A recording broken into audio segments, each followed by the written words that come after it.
Hi everyone, welcome to Type Talks. Today we have Denzel Mensa with us, and we're here to talk about why ENFJs love INTJs.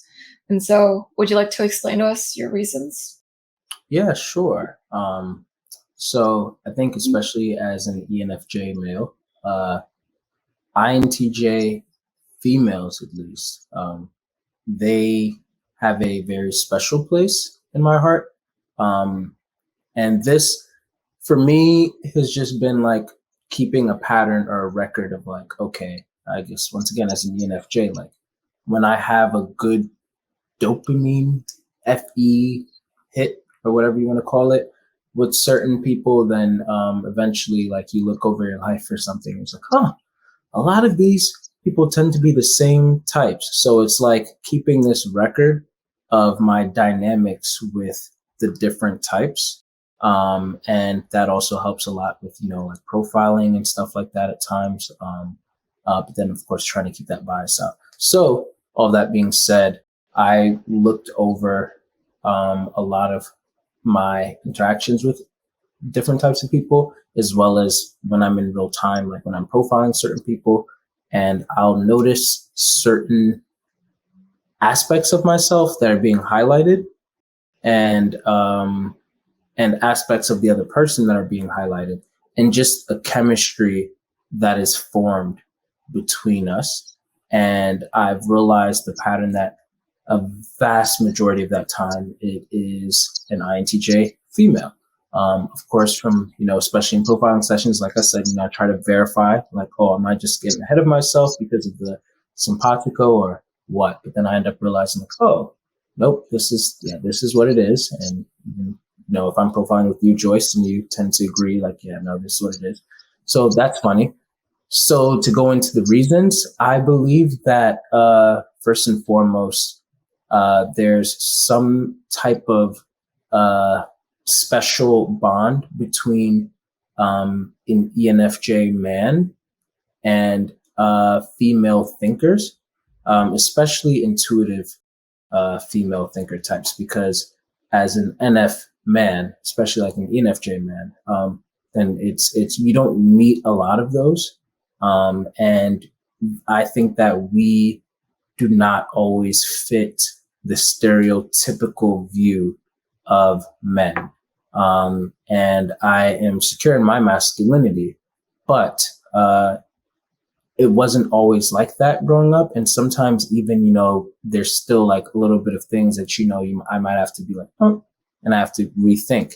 And I think that INTJ women also face a lot of that, being thinker women, but then on top of that, also being intuitives.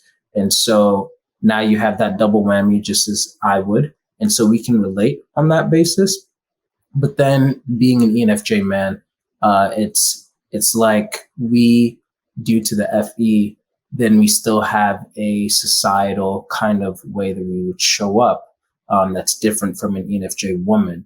And then for an INTJ woman, they still have that tertiary FI in a way. So it's almost like when I'm connecting with them, they're thinker women, sure, which I really deeply appreciate, that intellectual side of them, and just very like thoughtful. But then on top of that, right behind all of it, there's more of a softer spot with them that I can find and I can rest in, and they usually allow me to.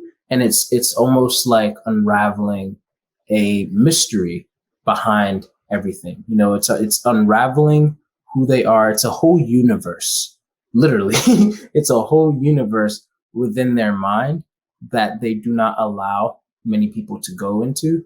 And so it's always an honor when I feel like they've allowed me to be able to get to that side of them, and we're able to engage in that way. And I'm able to also feel safe there and trust them with certain parts of myself, that are vulnerable and everything. And I think that with a lot of them, I found that we do like to prioritize each other's vulnerabilities. And we have an appreciation for art, and we also have an appreciation for, a lot of like banter. I think that's one of the biggest things. Like INTJ women, once again, like they often have a form of banter that is like, it's witty, but it's kind of like, I'm trying to think of the right word. For lack of better terms, I'll say almost like a little bit of arrogance to it, like as if like they know everything a lot of times, but then it's packaged in such a humorous way that even if they really do believe this, which I feel like they do kind of believe it to an extent, um, they can also, as they're speaking, see how absurd that they sound at the same time. And then they can laugh at that. And then I can laugh at that with them, and we can kind of like joke from there. And yeah, I feel like the biggest thing is like just, it's more of like a intellectual and imaginative kind of crush that I might form, once again, for lack of better terms. Because yeah, it's hard to explain, but it's like you would just have to like see it in action, maybe. But yeah, so that's mainly with, again, like the women. And then with the men, I'll be honest that I find them to be a lot more cold and a lot more unmoving with where they are emotionally, a lot more static. And so with them, I tend to just mainly appreciate how grounded they are, and also how much focus that they can have in pushing things forward. They also tend to be very witty as well, and very strategic. I used to actually like Huey Freeman from the Boondocks is actually one of my favorite animated characters of all time. He is technically 10 years old, but I've always admired INTJ men. I think that if I were to be any other type, it would be ISTP or INTJ. I guess those kind of like stereotypical Enneagram 5 kind of people. Because growing up, there was even a time where I went a whole week trying to emulate Huey Freeman. And man, I realized like how difficult that was. It's like, because I'm still operating from my cognitive function stack. And so it's like, man, how do these INTJs just go every day? Like I was seeing all of these doors of connection that, because I was trying to stay in character, then I was just walking right past. And I'm like, wow, I wonder if they literally just don't notice these doors of connection that are like, are opportunities for intimacy, or they literally just don't care for them. And maybe it's even a mixture of both. But either way, like from the external, I see them to be like very often respected. Like people don't usually like mess with INTJs. And they usually are like the smartest in the room. I mean, they get the nickname for mastermind for a reason. And so it's kind of like whenever they're speaking, then I don't know about others. I feel like others do, but I know for me, I will listen very carefully. If they're like warning me about something, if they're giving me advice about anything like that, like I tend to pay really close attention.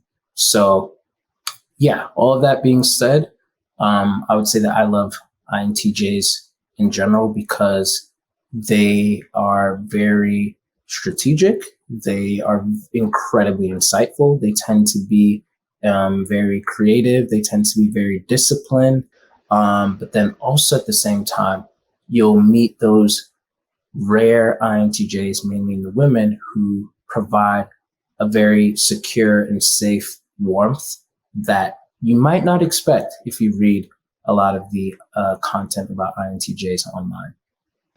Yeah, Denzel, there is an intellectual crush with an INTJ and an ENFJ. At least this one. Yeah, they're really attractive. Their mind is really attractive. The way that they comment on certain things enlightens a large part of it, and it can lead to insights and revelations that you both build on together. Yeah. And so that level and they can distill like everything that I might have said into like just a few sentences, but usually not in like a condescending way. So I also really appreciate that too. I had to throw that in there. It's like, yeah, you just kind of summed up what I said, but with, yeah, I like that. Yeah, they can figure out the essence and distill that, and that is really attractive.